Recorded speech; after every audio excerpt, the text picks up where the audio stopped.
बिस्मिल्लाहिर्रहमानिर्रहीम। अच्छा जी, आज हमारा जो टॉपिक है वो है स्ट्रिंग का चैप्टर। सी लैंग्वेज में स्ट्रिंग क्या होता है और किस तरह से काम होता है।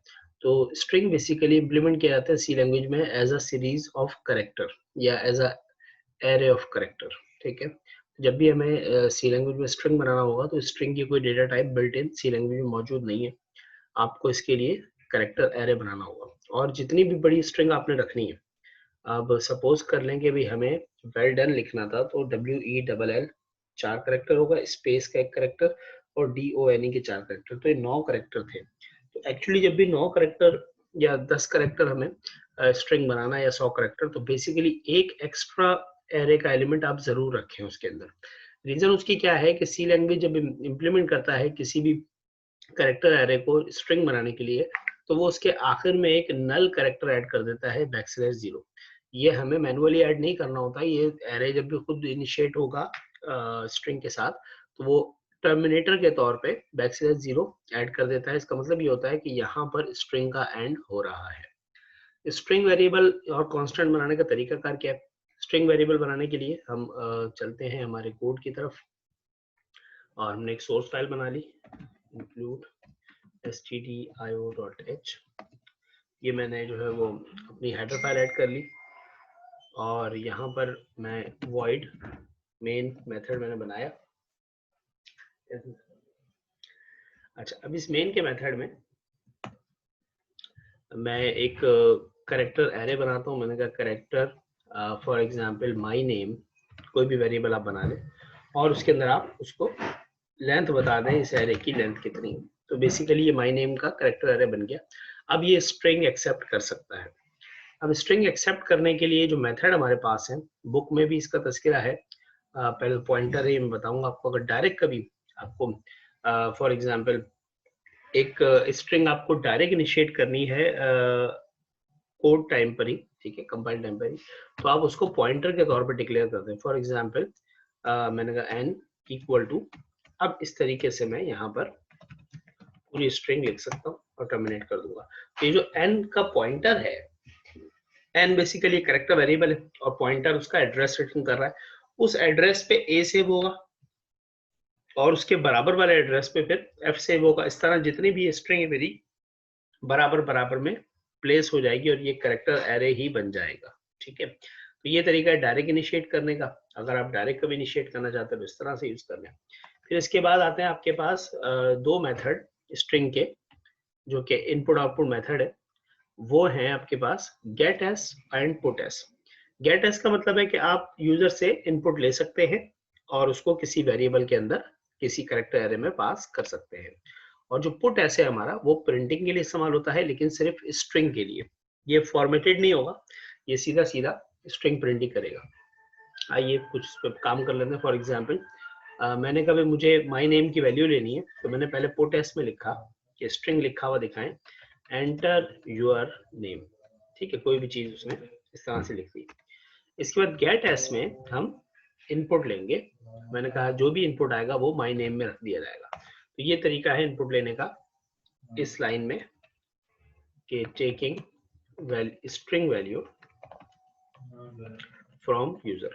ठीक है, इस लाइन में हम यूजर से इनपुट ले रहे हैं। अब माई नेम में डेटा आ गया।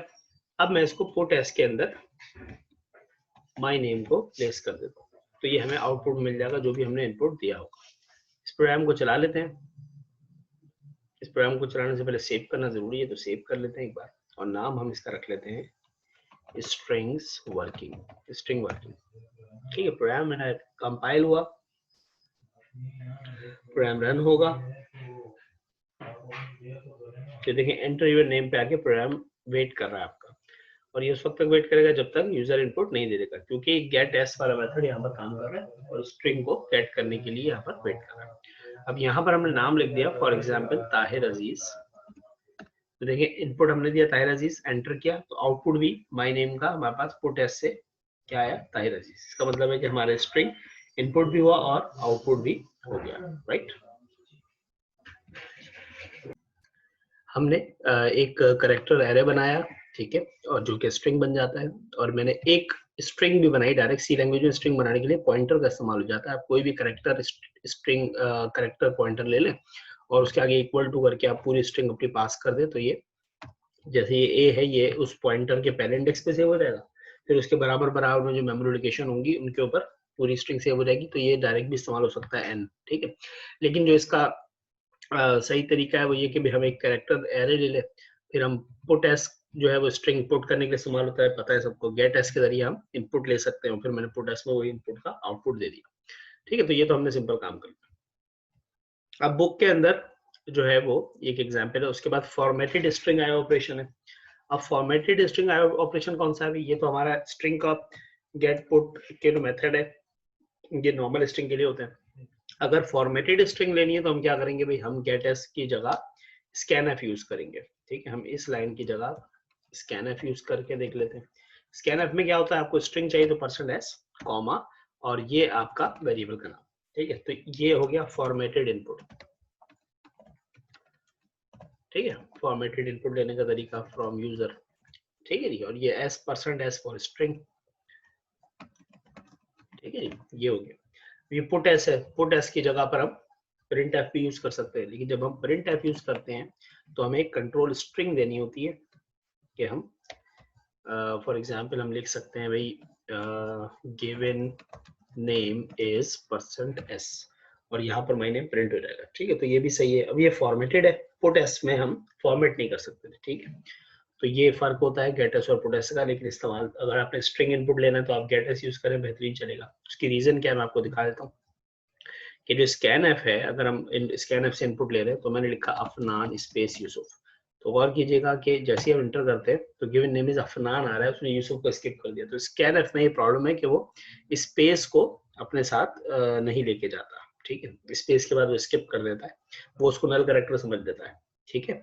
तो ये तरीकेकार है, आप गेट एस यूज करें स्कैन एफ की बजाय, और भले फिर आप प्रिंट एफ यूज करें फॉर्मेटेड प्रिंट के लिए, तो आपका आउटपुट बिल्कुल ठीक आ जाएगा। अफनान यूसुफ एंटर किया तो given name is Afnan Yusuf, ठीक है। तो ये गेट एस इस्तेमाल करना है जब भी आपको स्ट्रिंग का इस्तेमाल करना हो।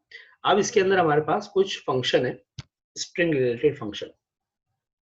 अब इसमें कॉन्केडिनेटिंग फंक्शन है, concatenating strings, comparing string, locate for a character, copying a character into another, copying one string into another, और calculating the length of a string। ये सारे मेथड हमारे पास है जिसकी मदद से हम स्ट्रिंग पे कुछ काम कर सकते हैं। कॉन्केटिनेशन क्या होती है कि भाई दो स्ट्रिंग को मिला दिया जाए। मैं लिखूं फॉर एग्जांपल एक स्ट्रिंग की वैल्यू है अफनान, एक और स्ट्रिंग की वैल्यू है यूसुफ। अब इन दोनों को कॉन्केटिनेट कर दिया जाए, मिला दिया जाए, तो इसके लिए फिर str cat यूज होता है, ये मेथड है। अच्छा, ये जो मेथड है ये आपको मिलते हैं string.h की लाइब्रेरी में, ठीक है। तो सबसे पहले तो हम ऊपर जाकर एक और लाइब्रेरी ऐड कर लेते हैं इंक्लूड के फोल्डर से, string.h, ठीक है। ये हेडर फाइल है, इसके अंदर आपको strcat और तमाम मेथड मिलते हैं। तो हम यहाँ पर अब फॉर एग्जांपल ये चलो रख लेते हैं, ये हटा देते हैं इसको। दो हम करेक्टर एरे ले लेते हैं। मैंने कहा जी एफ नेम, ठीक है, फॉर एग्जांपल फर्स्ट नेम और लास्ट नेम, ठीक है। दो हमने करेक्टर एरे बना लिए, अब इसमें स्ट्रिंग आ सकती है। तो मैंने कहा भाई एंटर योर फर्स्ट नेम, भाई अपना फर्स्ट नेम दे दें। तो फर्स्ट नेम गेट करने के लिए हमने इसको एफ नेम में गेट एस कर लिया, ठीक है नी, ये हो गया।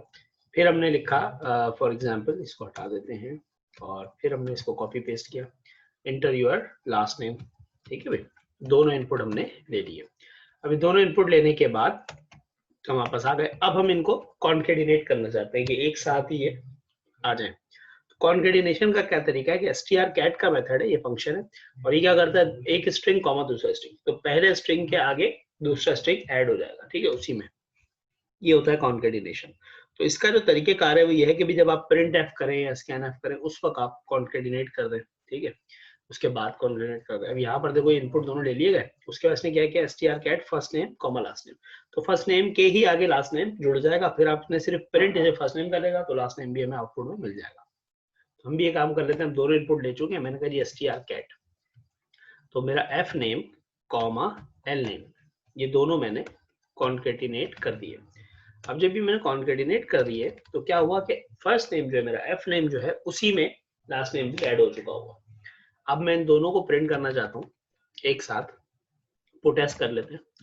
पुट एस करके मैंने कहा जी एफ नेम को सिर्फ प्रिंट कर रहे हैं। अब देखिए मैं प्रिंट ले रहा हूँ सिर्फ एफ नेम का, इनपुट मैंने दोनों लिए हैं, उसके बाद कॉन्केटिनेशन की है, उसके बाद एफ नेम का आउटपुट ले रहे हैं। चलाते हैं इसको।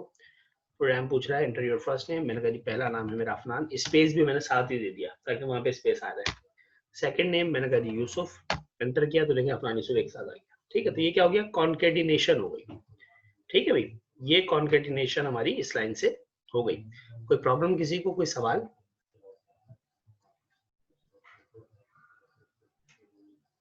अच्छा जी,